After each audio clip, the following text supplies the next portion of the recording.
Hello. Okay, you should be able to see the desktop and is everything seem okay? Yes. Yep, everything looks Okay, good. great. All right. So almost done getting some windows up. Okay. So first, let's see. We're going to talk about more about patterns today, and we're going to start looking at how to use them in functions. Now, I in the last couple of days, I wrote a lot more in this file here. If you open this file here, it's actually kind of long now. It's like 4 or 5 pages long. I've tried to explain patterns in a way that I think is maybe a little bit better. It's different than the way the book explains them. I think this is kind of an interesting way to think about patterns. Okay, so I've explained patterns. There's roughly 3 ways to explain patterns out there in the world. And the book does it one way. This is the second way. And then I'll show you in a minute, like, what's the third way to think about patterns. And I think this is maybe the slightly better way to do it. The idea is to start with declarations like this, just simple patterns like that, saying that what we've been playing around with, that that this is a pattern and this is a value, and you want to match the value to the pattern. And when you match the value to the pattern, the variables in the pattern pick up values. Okay, so this pattern matches that value. So X gets declared to be 5. Cat just matches cat. Okay, if you look at the second one, 5 matches 5, so Y picks up cat. And this thing matches this thing because they're both pairs. Here, this pair matches that pair, and so X picks up 5 and Y picks up cat. Okay. Yeah. Now this one's a little bit interesting. Like what happens here? It doesn't look like it's a match because that's a pair and that's just a variable. But that variable's already been defined to be that value. So you actually replace W with its value, and then this line is exactly, these two lines are exactly the same thing. Because so you can't just look at that and say, oh, it doesn't match. You have to ask on the right hand side, what does the right hand side evaluate to? So you replace W with its value. Now, if W is undeclared, that would be a problem. They wouldn't even compile. But on the right hand side is a value. See, it's pattern equal value. So the right hand side has to be a value. So the variable on the right hand side has to be defined. You're declaring the variables on the left hand side. Okay, so you're giving these guys values. This one should already have a value. Okay, now, and like here, you have to look carefully. That looks like a pair, and over here, this is a pair. It's 4 and a pair. So 5, 6 goes into the Y and 4 goes into the X. Okay, so these are patterns. You can do things like you can say, I don't care about that value. So this pattern is a pair with something else. So it's a pair with a pair in the first part. Over here, it's a pair with a pair in the first part. Okay, so that matches this. And we don't care about the 5, so X goes into 4, and Y picks up the 6.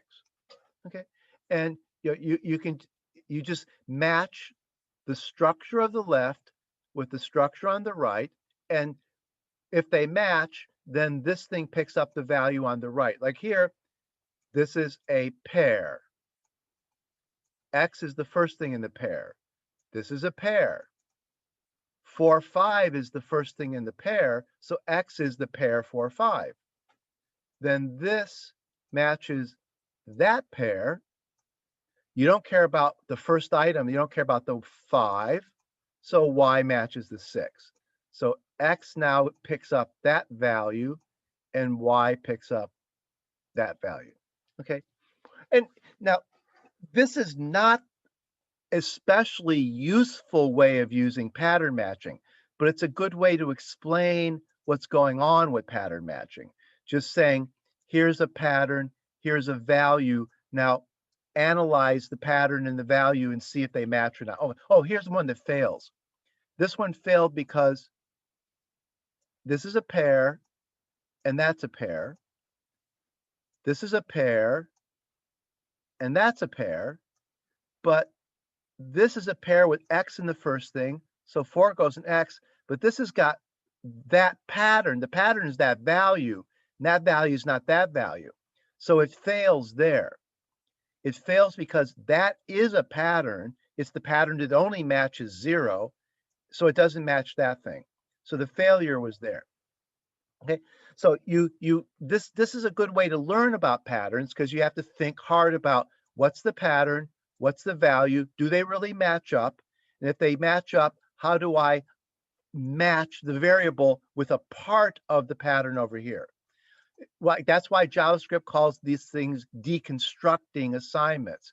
You have to figure out, how does this thing deconstruct into that pattern? Where is the Y on the right-hand side? Where is the X on the right-hand side? Like the X here could be more, X doesn't have to just be a number. In this case, X is that pair there, okay? And if you look, like here's a whole bunch of failing pattern matches. This thing is a pair. This thing's a triple. They're not going to match. See? Now, there's an X, Y, and a Z here. That does not mean this is X, Y, and Z. You have to look at it and say, this pattern is a pair. This pattern's a triple. They can't possibly match. Okay? This pattern's a triple. This pattern's a pair. It doesn't even matter what's in the pair. A pair can't match a triple. So you just stop. That's going to fail. This one's another one. That's a pair. And that's a pair. Okay, well, they're both pairs. Okay, so let's look inside. This pair has a pair in the front of it, but this pair has a number in the front of it. So it fails. And it also, now notice that this is not a problem. That's not a thing by itself and say, oh, it can't match that. This would match that pair. Okay. So you got to see, that's why these examples are good to study. This is not a number by itself. That's a pattern. That pattern can match pretty much anything. In this case, it can match that pair 5, 6. But this is a pattern. That's a pair. It can't match a number. So the failure is there, not there. Okay. Look at this one here. It fails also. The failure is not there. X can match pretty much anything. So X matches the 4, 5. But then this is a pair, and that pair doesn't match the 6. So this way of teaching patterns, I think, is real useful because it lets you think about patterns. Now, this is not the way patterns are usually used in ML. You'd almost never define variables this way. You don't define variables this way. I mean, these are failing patterns, so you wouldn't make use of them. But this way of describing patterns lets you see what they're doing. So if you practice these, analyze every one, like why does it fail? If it succeeds, predict what's the U, what's the V. Okay. Now ML will tell you, but you should be able to predict it. You look at these like let's see, where's it? Okay, like why does this one fail? Okay. The left is a pattern of exactly 2 items in a list. The right is a pattern of exactly 3 items in a list. A list of length 2 can't match a list of length 3. So that fails. Okay. All right. So like this is a list of length 2, and this is a length of list 2. So they could match, but then you have to look at what's inside the list to see if they do match. Well, this U will match anything, so it matches 3. This V will match anything, so it matches 4. Okay, so that works out fine. Okay. Notice a pair of length 2 can only match a pair of length 2. A list of length 2 can only match a list of length 2. But what about when you want to, now this matches a list of exactly that length, and this matches a list of exactly that length. This one's more complicated. This one that matches an item at the front of a list. That's how you read that.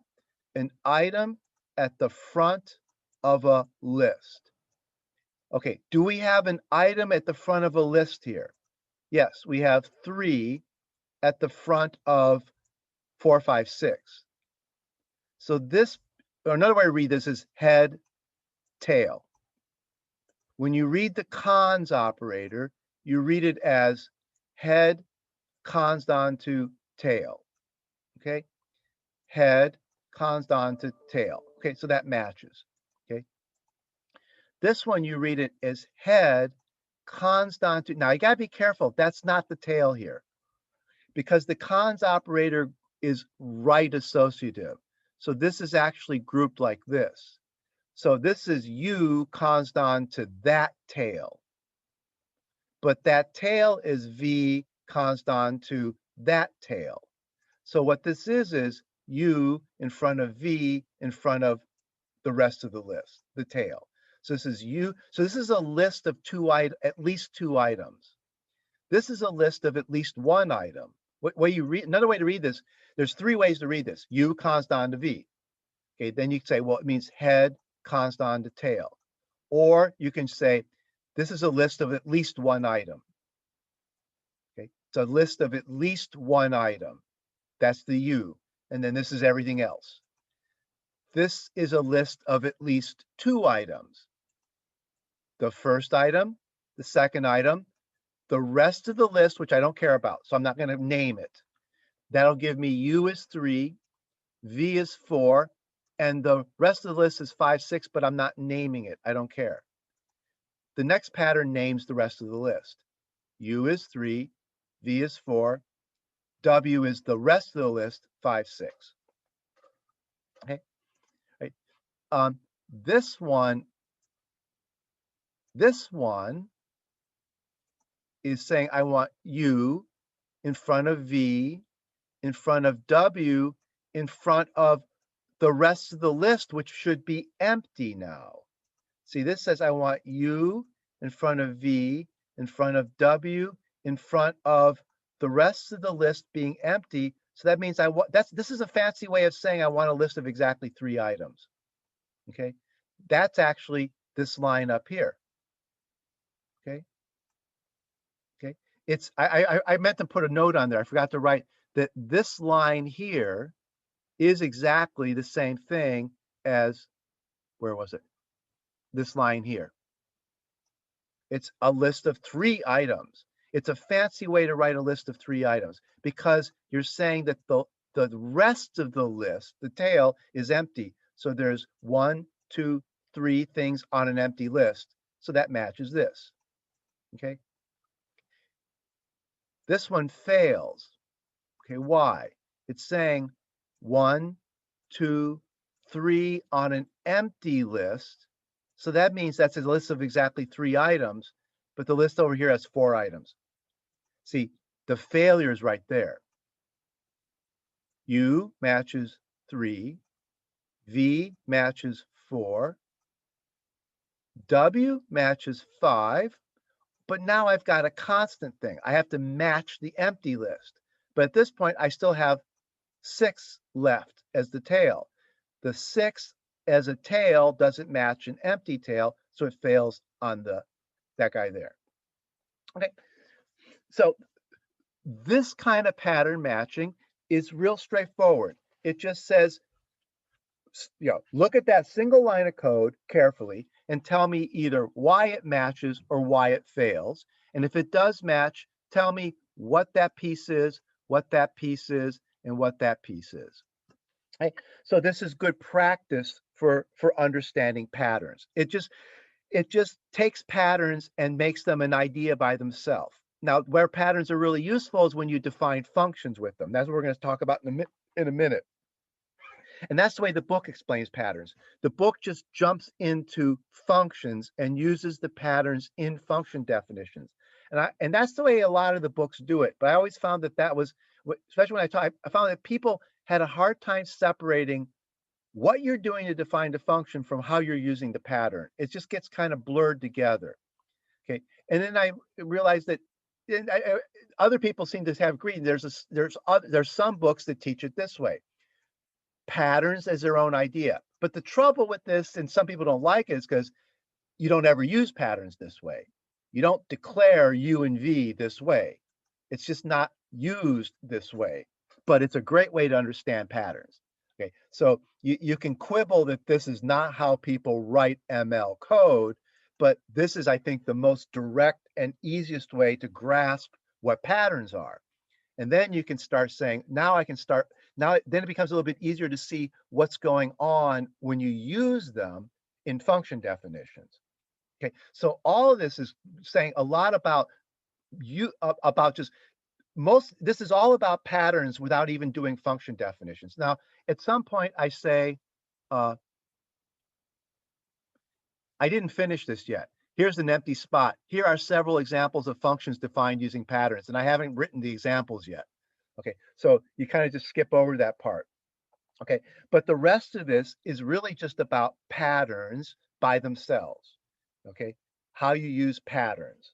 Okay, and I think this is a pretty good explanation of all the ways you can use patterns in assignment. So it's all about this thing, which is not the most useful way to use patterns. Okay, well, I'll show you later. There's one use case of this that's actually going to be kind of important. Okay, and we'll see it in a little while. So there's one time when you do declare variables using a pattern. Okay, and I'll show you later. But there is one important case where you would use a pattern this way, but it's not any of these. None of these. These are just good examples. None of them are useful examples. But the idea of a pattern, I've mentioned it before, patterns are thought by a lot of people to be one of the most brilliant ideas in ML. Okay, they turn out to be really great. And like I say, I keep pointing out that that's what everyone else is doing now is they're Java, JavaScript, C++. Everyone's going back to what ML did 30 years ago and saying we should do it too. So patterns are now part of Java. They're part of C++. They're part of JavaScript. And they've only recently become parts of those languages, only in the last few years. Patterns are a really great idea. They allow you to write really interesting code. And we'll see a little bit of that today. Okay, so read this real carefully. You can print it out or you can just go through it. It's an ML file. Okay, let's see if I download it. Notice that the browser for some reason wants to download these things as text files. Notice that it still made it a text file. Even though I deleted the txt from the end, it still said, no, I want it to be a text file. I don't know why the browser insists on doing that. Okay, so convert it back to an ML file. I think the browser is a little inconsistent about that. For example, if I right click and say save as, see, it doesn't add the txt there. See, it doesn't. But if I open it and then say save as, now it adds the txt. Browser's weird. Probably whoever wrote the code didn't pay attention that they're doing it one way in one situation and doing it a different way in a different situation. But that's the kind of that's the kind of thing you have to keep watching out for. When you use software, people write software in inconsistent ways. And so you think you know what it does, and then whatever it did in this situation, you assume it's going to do it in this situation. If I'm going to save this file this way, you'd think it'd be the same thing as if I'm going to save this file this way. And logically it should be, but somehow they goofed up. Okay, and you got to pay attention. As programmers, for one thing, you pay attention so that when it's your code, you can catch these weird little bugs. And you can also pay attention because as you're using code, you have to realize that sometimes what you think is going to happen, because in one situation, you change the situation a little bit and it doesn't happen that way again. And you got to be careful. Now, there's the old joke about that's not a bug, that's a feature. Who knows if the Google people think that that's the right way for it to be? There might even be some argument they're going to have that says, when you do it this way, we don't add there's a reason why we don't add txt to the extension. But when you do it this way, there is a reason why we add txt to the extension. They may claim, no, that's not a bug, that's a feature. But who knows? Okay. but that's the kind of thing you have to, as a programmer, programming is all about details. As a programmer, you pay attention to details in your own code. And as a programmer, you pay attention to the details of other people's code because you have to use it. And you pay attention to people's programs because you can try to find bugs in them or find mistakes in them. Okay. Now, this document is a ML document, so you can load it into, but see, notice it didn't load because it's got errors in it. Some of those pattern matches fail. So the ones that fail stop it from running in here. So if I open a command line here and I use the file,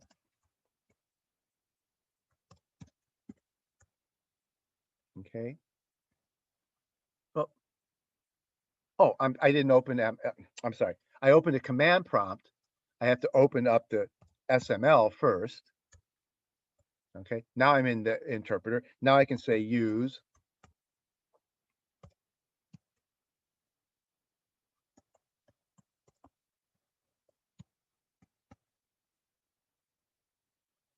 Okay. Did I type it wrong?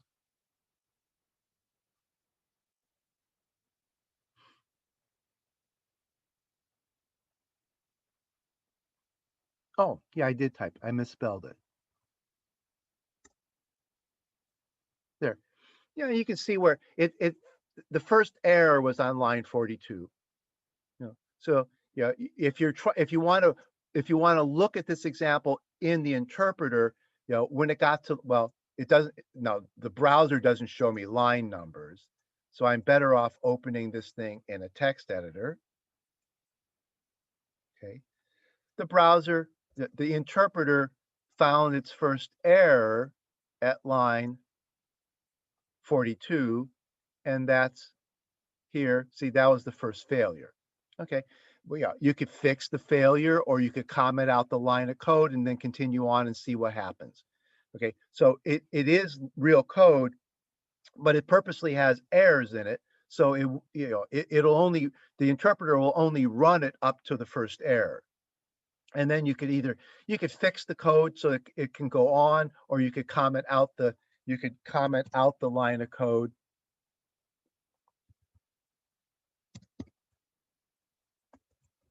Okay. And then reload it. Okay. Now we went to line 48. So now it failed at line 48. See, that's the next one doesn't match. So those all don't match. You can comment them out. Oh, notice something that's nice about ML. They actually let you nest comments. In all the other languages, like Java, C++ and Java, if you write a comment,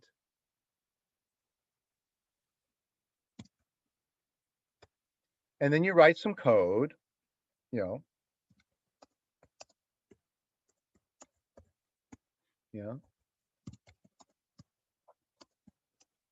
okay. Then you say, oh, I want to comment out that code. And then you do the following. You say, okay, comment out this code. It doesn't work. You cannot nest comments. Okay, that doesn't work. The compiler does not figure that out.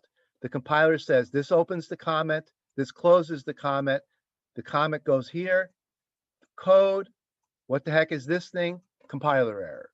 Okay. ML figured out how to nest comments. Open comment, open a nested comment, close the nested comment, close the comment. That's really useful.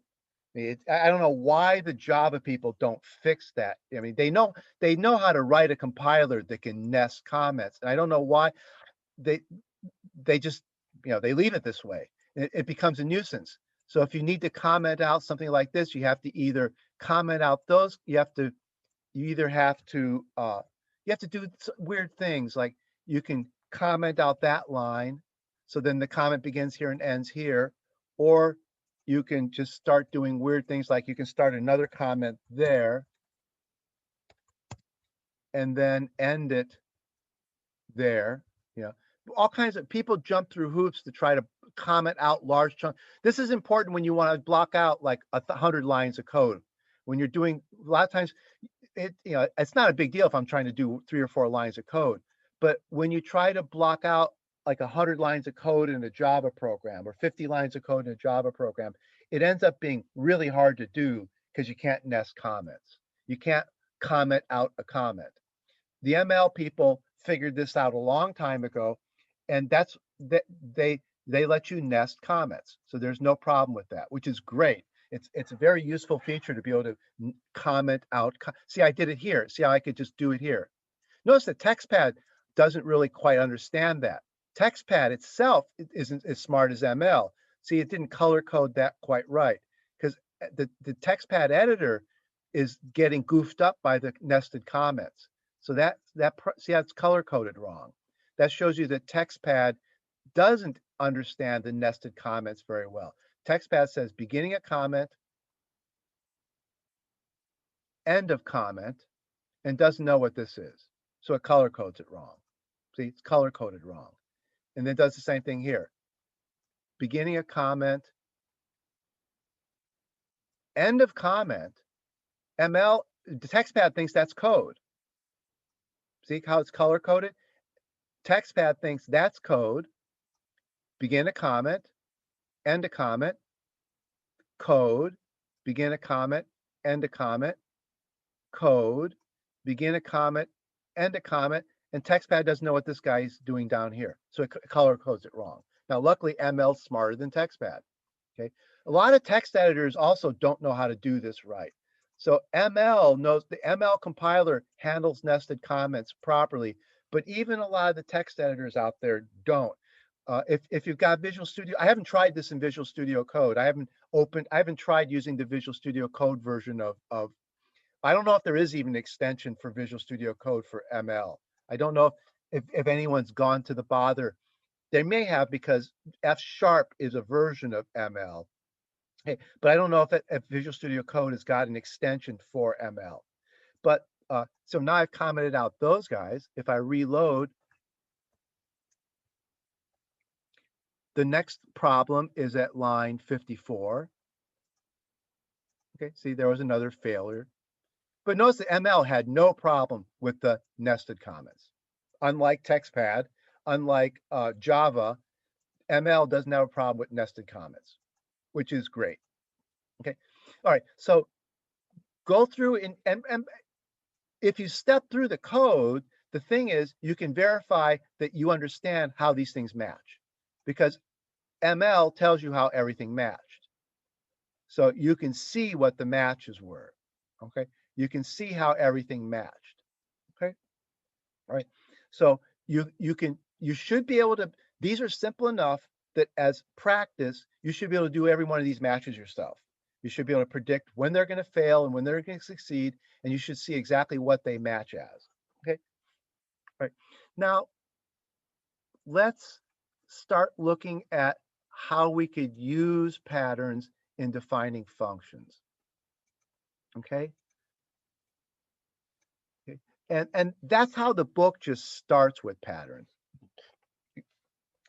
They just start by saying we can use patterns to define functions. So let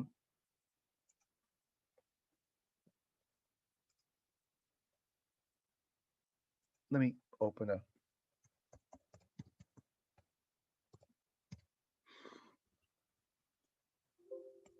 Okay, here's a little file. I'll do my work in this file here. So empty file. Okay. This is like a classic example that the book starts with.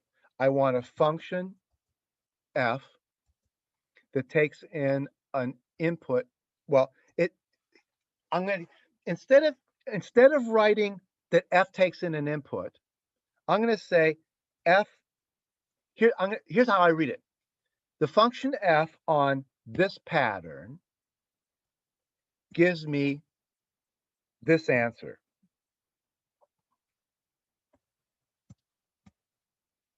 Okay. On the other hand,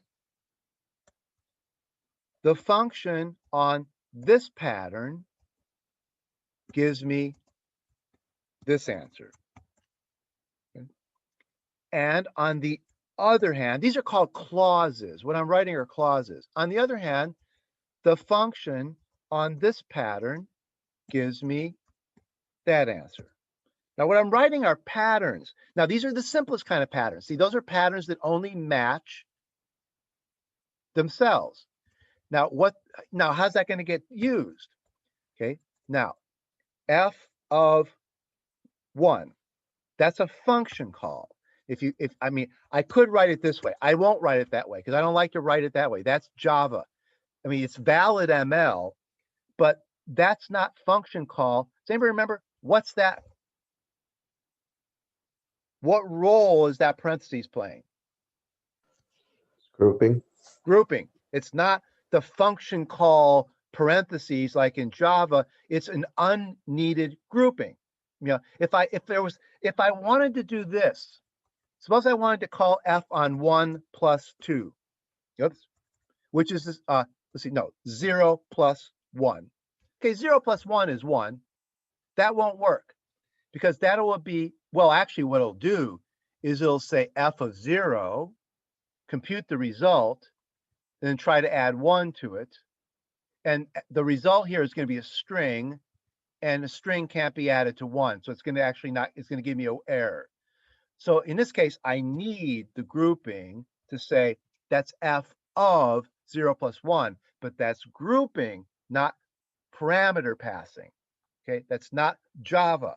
Okay, now if I'm just going to do f of 0, now here's how ML reads this. ML says the input to the function 0. What's the first pattern that matches? Does it match that pattern? Yeah, so that's the answer.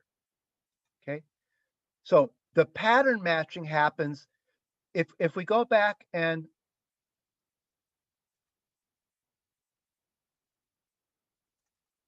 see, this is our idea of this is what we've been saying pattern matching is. We're saying it's pattern, we're declaring variable value, pattern equals value. What we're doing now is we're doing parameter passing, and really what we're doing is it would look more like this. It would be parameter pattern equal argument value. Okay, or if I want, I can go back over here. And this is explained later in this document. And instead of doing this, we're doing this. Instead of declaring a pattern equal to a value, we're actually saying, given this argument value, how does it match this pattern? And we're looking for the first pattern in our clauses where there's a match. Okay, so this is a pattern, this is a value. Does that value match that pattern? Well, it does. Okay, so the output is 0. What happens here? This is the argument value. Does it match that pattern? No. Does it match that pattern? Yes, so the value is 1. The function returns 1. Okay. What about this? Okay, this is the argument value. Does it match that parameter pattern? No. Does it match that parameter pattern? No. Does it match that parameter pattern? No. I've run out of patterns. This is going to give me an error message because I ran out of patterns. Okay. And in fact, when I define this function in ML, I'm going to get a warning telling me, you have not covered all the possible pattern values the pattern here is essentially an integer. Yeah, the input to the function is integer. The function we've declared here, the function here is got the type of int going to string. So we've declared a function of type int to string, but there's a lot more ints than our patterns will cover.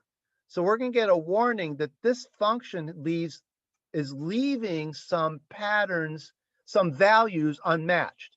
It's leaving values that don't have a match here, like 3, 4, 5, and 6. So we'll get in there. Like, so let me take this and go into ML with it. I'll just copy and paste that code into ML. So I just copy and paste it. Now notice I got the warning. But that's a warning. The function's defined. F of 1 is 1. F of 0 is, whoops. Oh, I goofed. I typed something. F of 0 is 0. F of 3. Now that's when I got a problem. There's no, see, my function throws an exception. Now I don't, later on, in Java, you learn how to throw exceptions. ML has exceptions too. This function throws an exception for me when the pattern matches all fail. When all the pattern matches fail, it throws an exception for me. Okay. Now, what can I do to fix this? Well, I could fix it a couple ways. F of anything is, okay. Now, what does this do? This thing matches anything, remember? This is our wildcard pattern. So now what happens with 3? This will be okay. Now, oh, now I won't get the error about, now I've covered every possible pattern. So if I go over here and see, that function had no warning because now I've covered every possible pattern. I've got 3 constant patterns and a wildcard pattern, but that covers every possible value. And now f of 3 or 4, f of 3 gives me what? F of -1 gives me what? Okay. But f of 1 still gives me, f of 1, the first 1 is a value. Does it match that pattern? No. Does it match that pattern? Yes. Okay. Here's another way I could have fixed this. I could have put an X there. Okay. Now, what that does is, let's say 3. Does 3 match that pattern? No. Does 3 match that pattern? No. Does 3 match that pattern? No. Does 3 match that pattern? Yes. And you bind X to 3, but then you don't use the X. Okay. Yeah. Now, if I wanted to, I could use the X by saying plus, I could say int dot to string of X. Okay. I think that's the way to write it. Okay.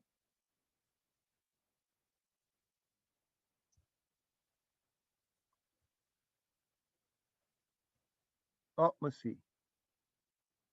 Oh,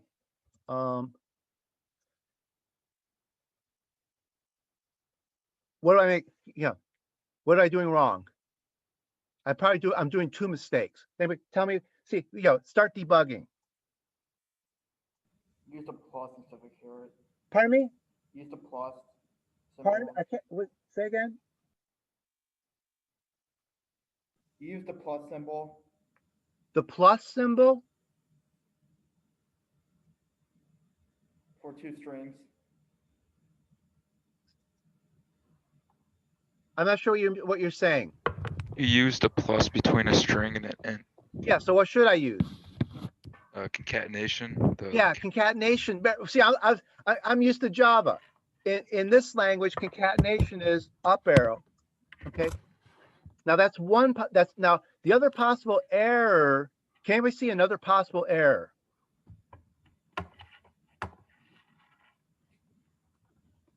What am I concatenating?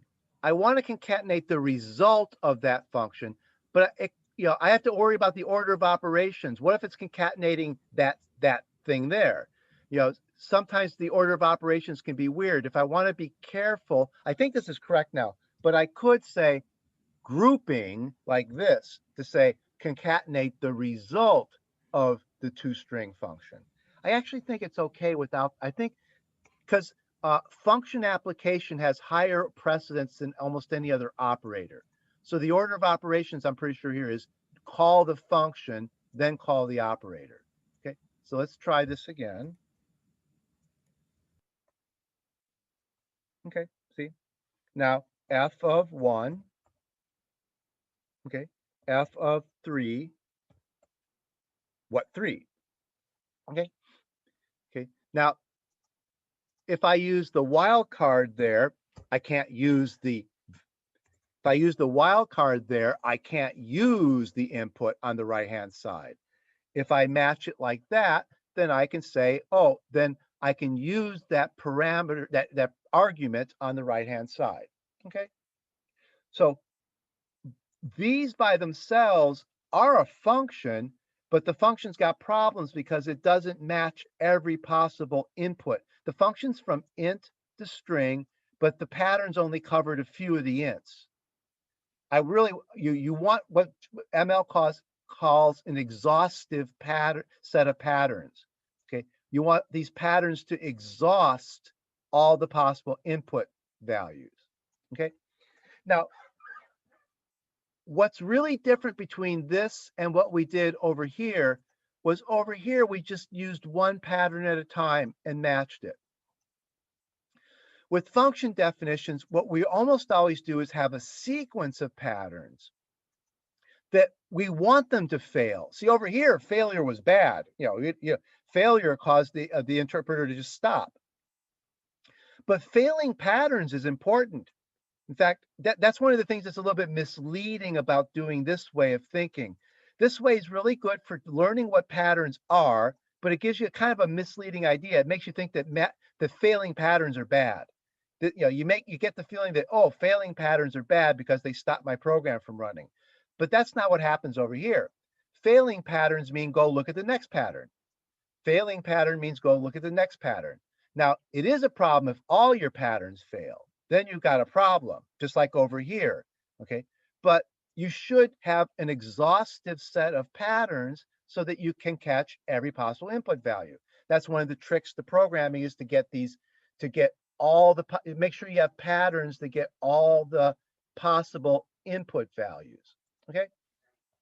So here it's take the input argument and match it successively on parameter, okay? So this is kind of a loop now. So what was a simple case of pattern equals value now becomes essentially a loop that says, for the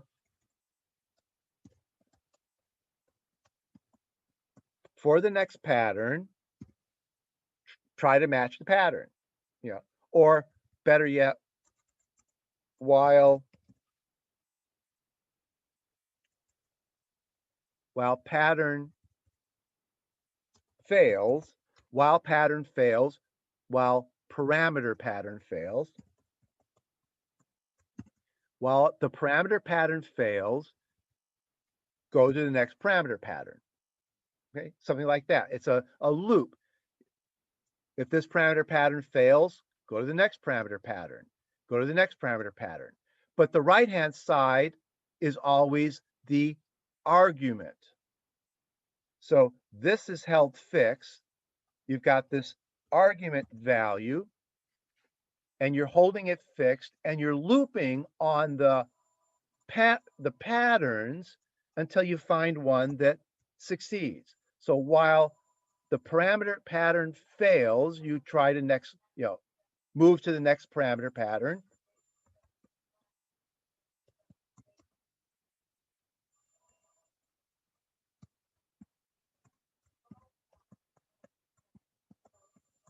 Move to the next pattern and then try it out. Okay, something like that. It would be, it's kind of a loop. Okay, and this is, so there's a lot going on here. There's the function definition, what a pattern is, and this idea that you're successively trying patterns one after the other. That's why I think that this idea over here, this made concrete just what the pattern is. This just got one idea, pattern and a value, pattern and a value, okay? This has got a bunch of ideas. patterns, values, and looping on patterns until you find a match. And that's why I think this, if you just jump into it this way, it can be kind of tricky to figure out what's going on here, because there's a lot being said here. There's multiple patterns, you're looping on them until you get a match, but you're holding fixed the argument value. Okay, so this is the example that a lot of books start with. They start with this example here. You know, it's a very simple pattern, and we can do this one essentially three ways. You know, a lot of times the books do it essentially three ways. First, they do it this way. Okay, problem. There's some patterns that aren't matched. Then they do it this way.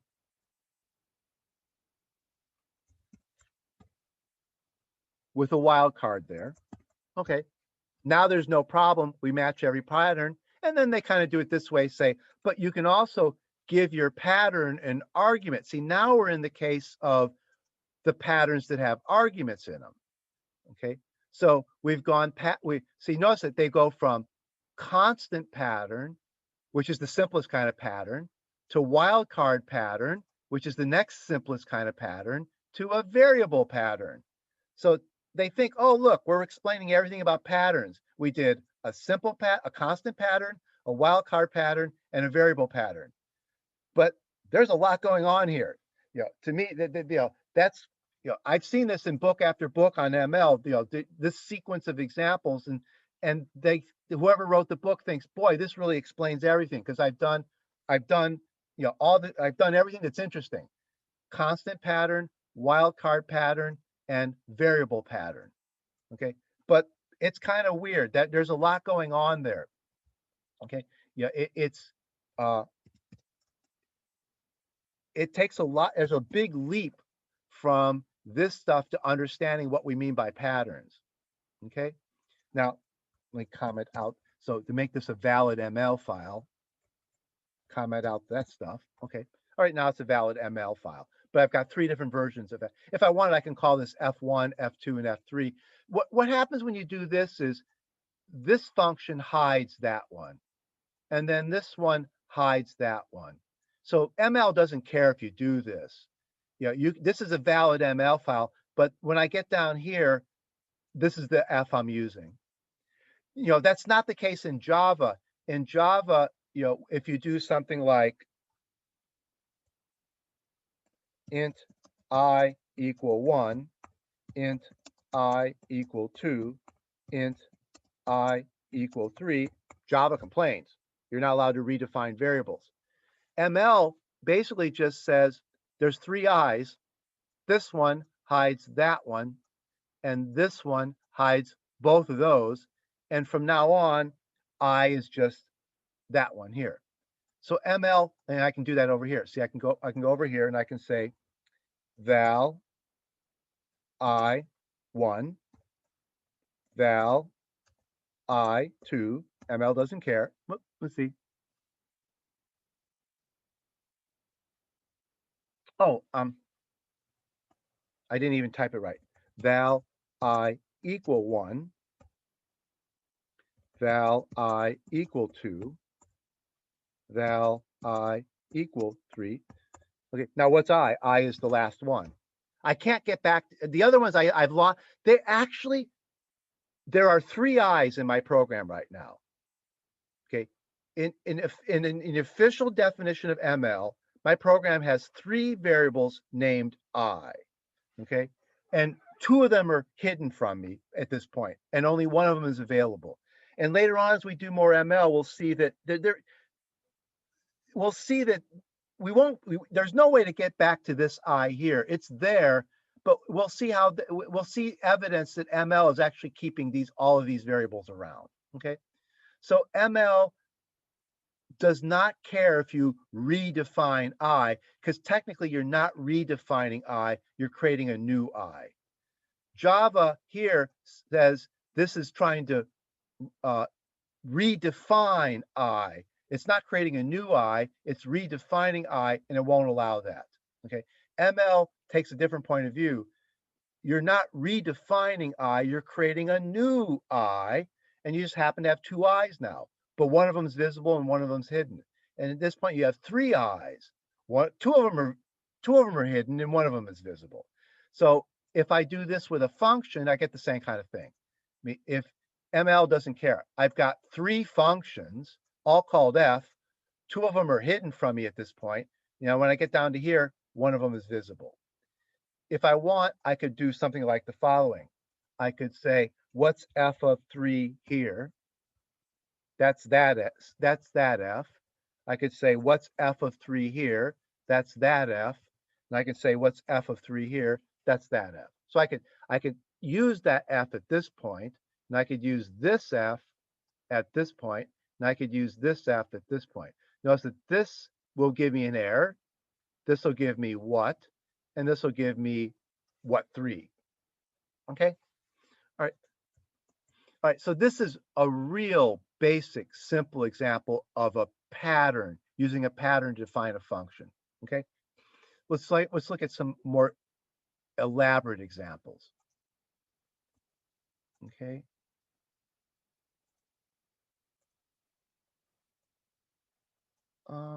Let's see.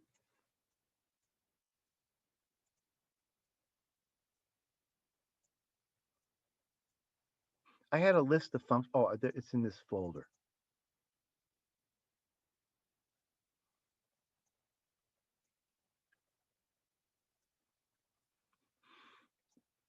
Okay, what I want to do, this is a real good exercise.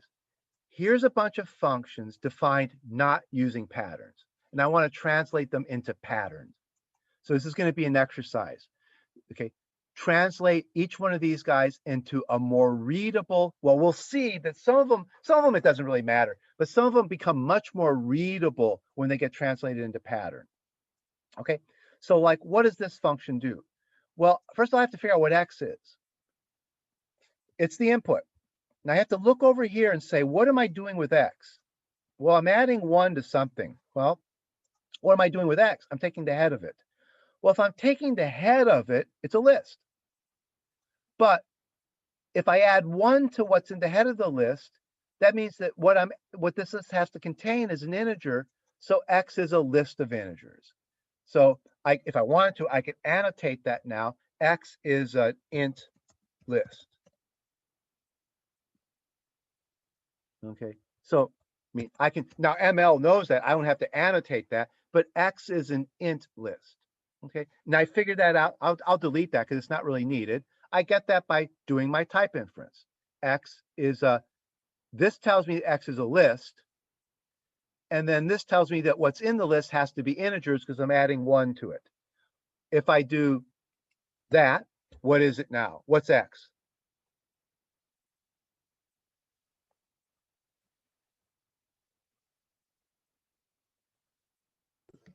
It's a double.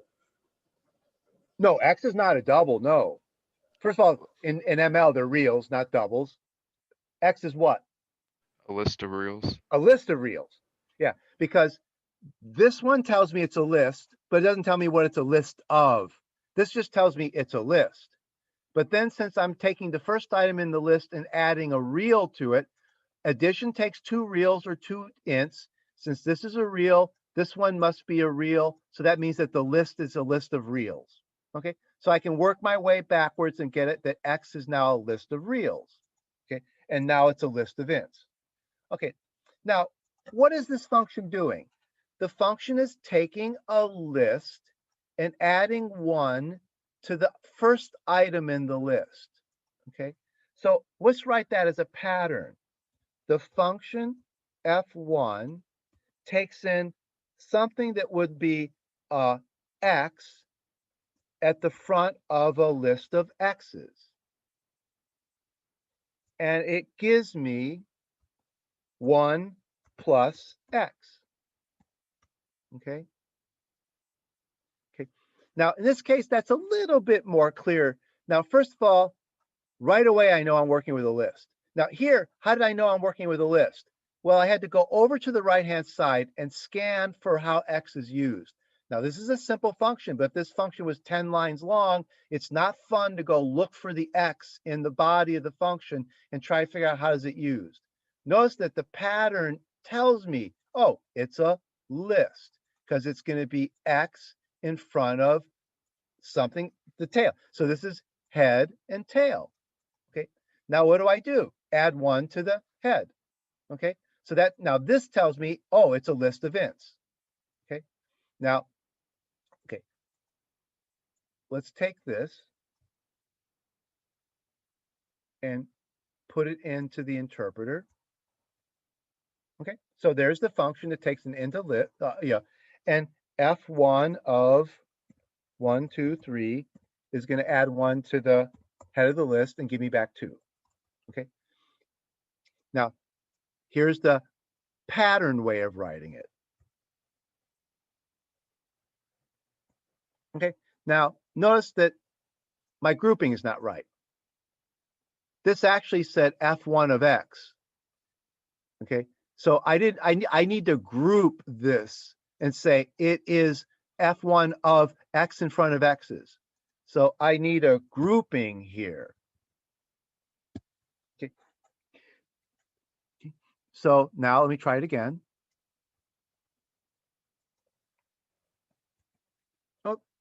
Oh, no, now notice this is one of the things I want to point out. This function's got a problem, but the compiler didn't tell me. This is the pattern way of writing exactly this. But when you use patterns, the compiler notices that there's a problem. Notice I got a warning. Now, what that's saying is that this is a function that takes in an integer list. Okay, and this is a function that takes in an integer list. Is it defined for every possible integer list? Is it defined for all possible integer lists? And the answer is not really.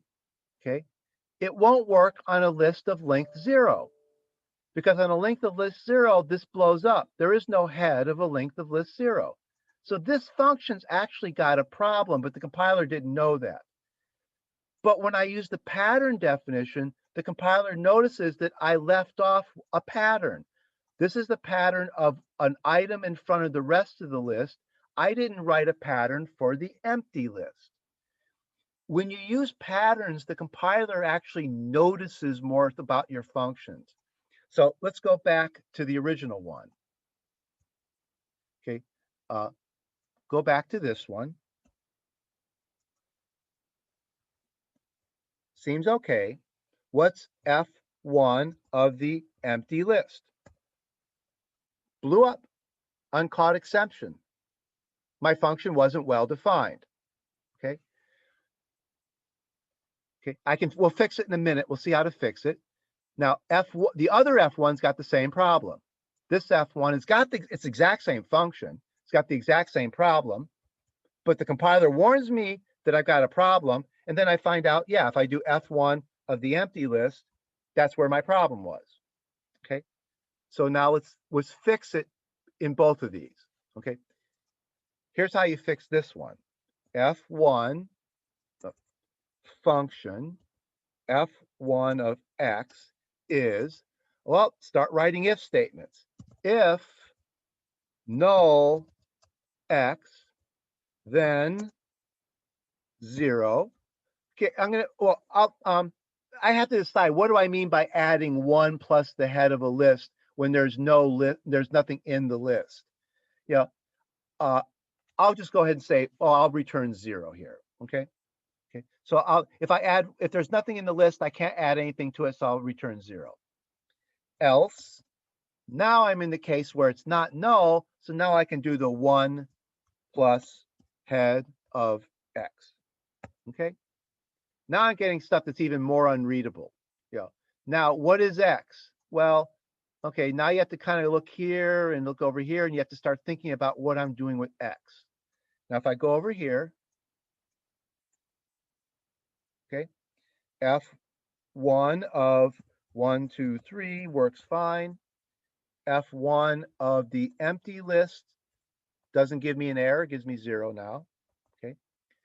Now, fix it in the pattern matching case. In the pattern matching case, here's how I do it. I'm going to do something like we did early in this other page where we use cases. Okay, so I'm going to say here, function f1 of the empty list is 0. Function on the other case, f1 is not the empty list, do the same thing. Okay, so this was just an incomplete definition. Essentially, now I'm going to complete the definition. I'm going to say, in the empty case, do that. In the non-empty case, do that.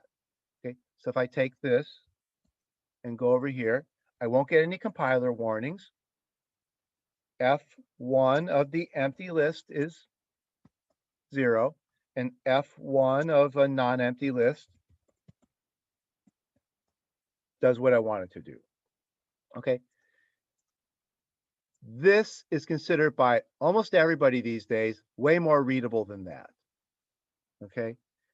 And as we get more and more complex cases, what up here would become really complicated if else statements. Okay. So what pattern I mentioned this the other day in class. What pattern matching is going to eventually do for us is get rid of where in Java you would write lots of if, else if, else if, else if, and possibly, all these nested else cases. You write as cases. You just write it as pattern. You write it as clauses of patterns. Okay. This will end up, especially when you're used to reading it, this will end up reading way better than this. Okay. Now over here, I could write this as if something, then, if I wanted to, I could write if then 0 else. Depending on how you want to write it, that's still valid ML. Is that more readable? Is that making it more or less readable? Is that making it, that's what you would expect to write in Java. But is that, I would say that that's not becoming more readable, especially compared to that. Okay.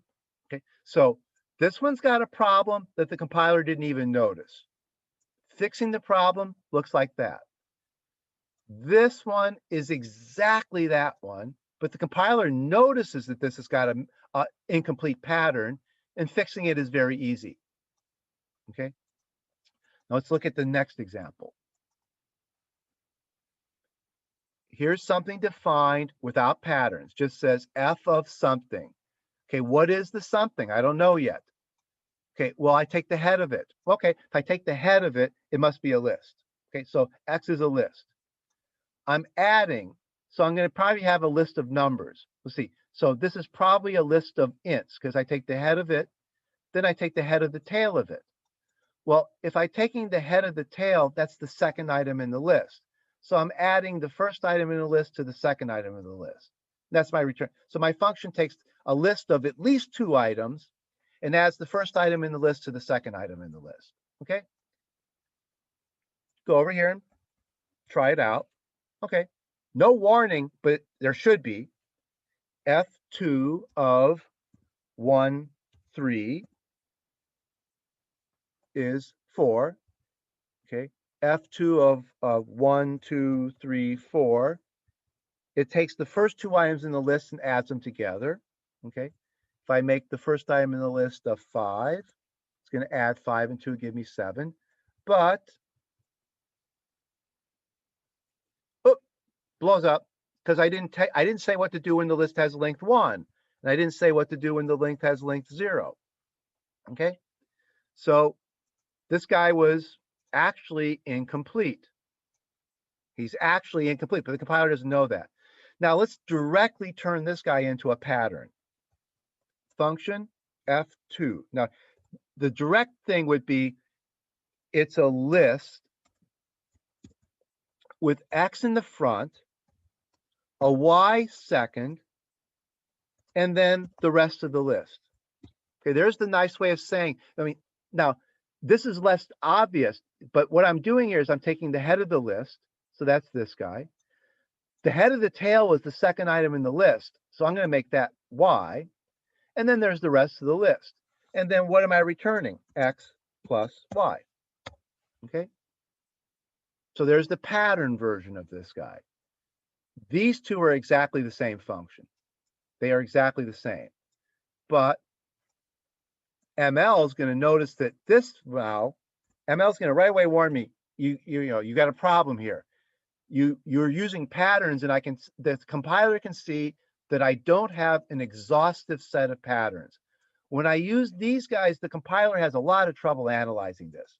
So the compiler doesn't even realize that you are not accounting for every possible input.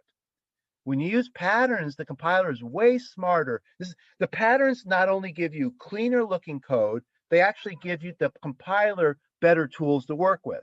The compiler can see that you're not accounting for every possible list here, because you're not accounting for a list of one item or a list of 0 items. This is a list of 2 or more items. This is a list of 1, 2, or more items, and you're adding the first 2. Okay.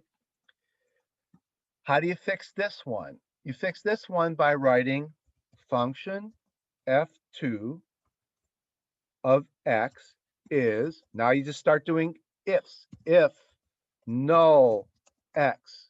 Okay, what do we want to do if null x? If the list is empty, we'll return 0.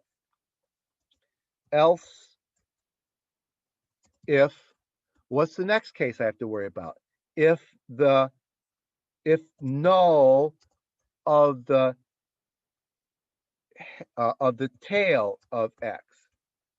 Okay. This is asking if the list is empty. This is asking if the list has one item in it. Is the tail of the list null? Okay. If the tail of the list is null, then, okay, if the tail of the list is, this is a list of one item. So return that one item.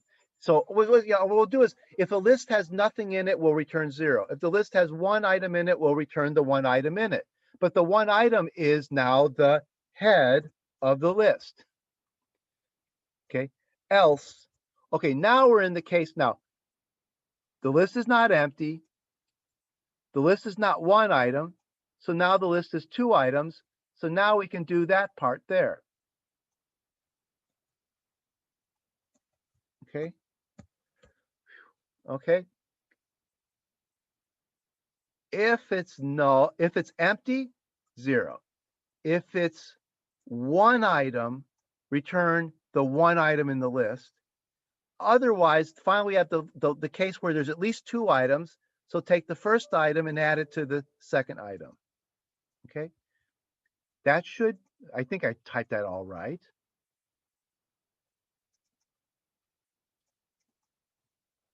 So put that into ML. Okay, it worked. So now F2 of the empty list is, give me back 0.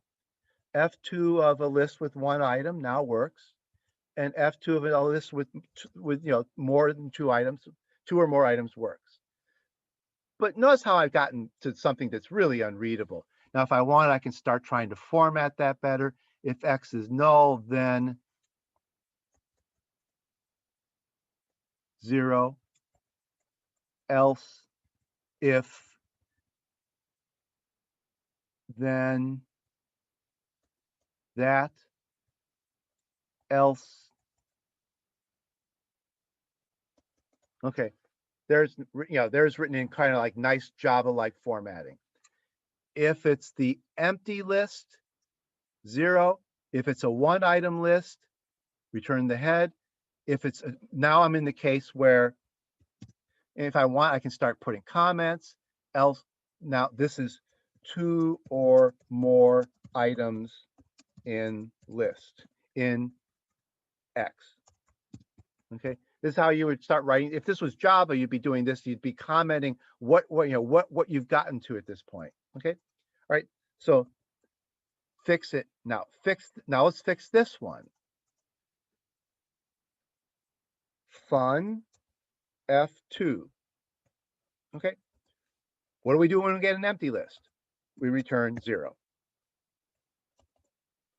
What do we do when we get a list? What do we do when we get a list with one item in it? X in front of X's. We return X. What do we do when we get a list with X in front of Y in front of some rest of the stuff? We return X plus Y. Yeah. Okay. That should strike you as way more elegant than this. Okay. First of all, you see right away F's a function of lists because you see the empty list there. So F is a function of lists. Okay. So the rest of the patterns are going to be list patterns. Empty list gives me 0. A one item list. Oh, and I could write this. Let me write this a different way. I can write this in even a slightly more, I'm going to rewrite, I can write this in a little bit more elegant way. This is a list of one item. Here's a real, if it's a list of one item, a nice way to write that is there, right? So that's a little bit more compact. Empty list, list with one thing in it, return the one thing in it. Then this, now I can't, it would be wrong here to say, what's wrong with that? We run out of time, but why do I not want to say, oh, two items, X plus Y?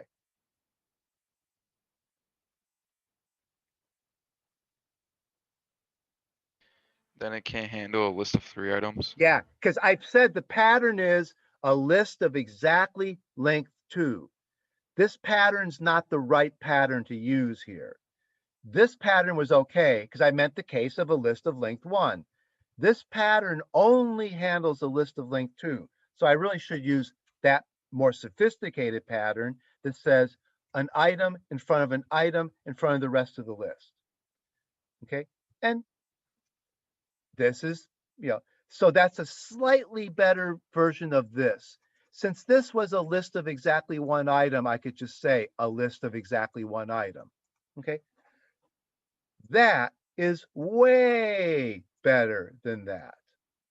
Okay, and that's the beauty of this language. I mean, when people started learning ML, when the world started actually paying attention to what these theoretical computer scientists were doing in England, and they looked at this and said, I mean, you can turn all that, this is what you write in Java. If you process lists in Java and you want to add the first 2 items in a list, you literally write this, this is exactly what you would write. You'd have to test for the empty list, test if the list has 1 item in it, test if the list has, then the last clause, after you have 0 and 1 items, the else clause is 2 or more. You get used to writing that in Java, but then you don't realize that somebody came up with a beautiful notation that gives you that. Way more readable. And things, as we get farther down this list, these functions get cleaner and cleaner as you go from the Java-ish definition that doesn't use patterns to the pattern definition. Things just keep getting better and better. Okay. Oh, last example though, let me show you this one. This is an example that can't be fixed by patterns. See, here's an if statement. If X is negative, square it. But if X is positive, cube it.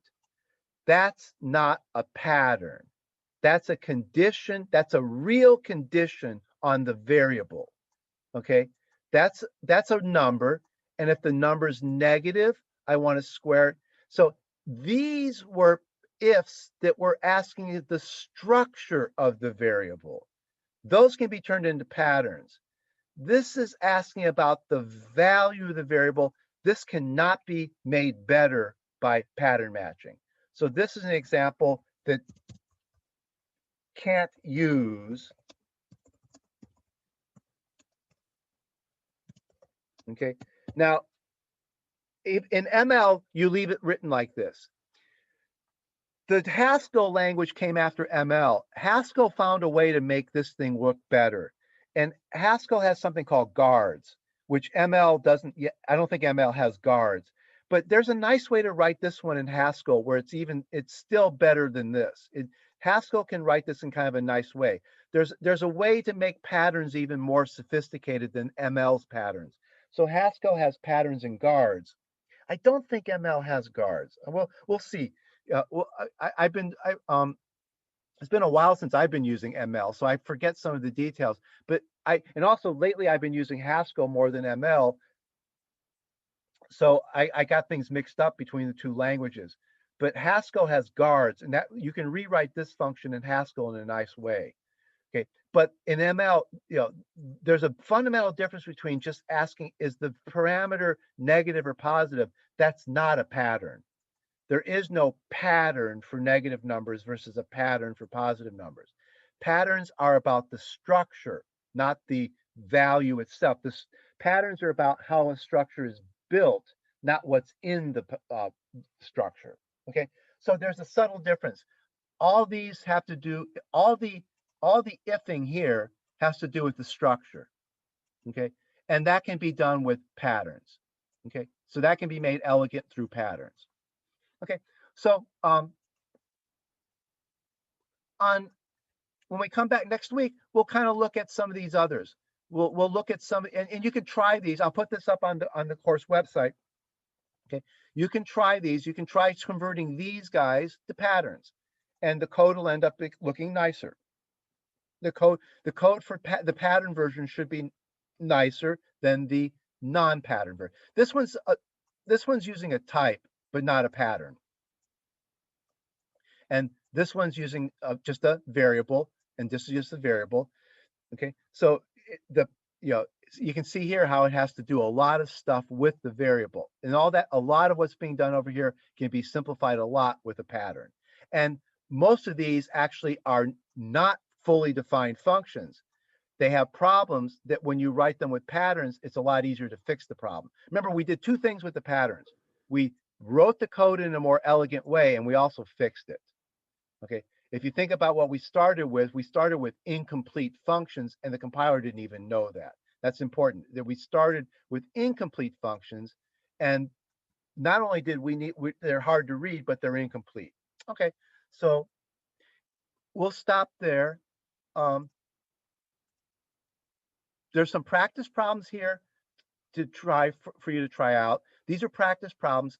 Practice in reading ML and using types to annotate ML code. So if you have questions about those, we can maybe look at some of those in class next week. They're pretty simple. They're just making you practice with reading. And then this example we did today, I'll put this up there. There's still 3, 4, and 5 to finish. Try to see if you can rewrite those using patterns. Okay. All right. So we'll quit here. And if you have questions, I have office hours this afternoon, and there's also you can just send me an email. So if you have questions, let me know. Okay. So I'll go ahead and stop there. Have a nice weekend. Bye.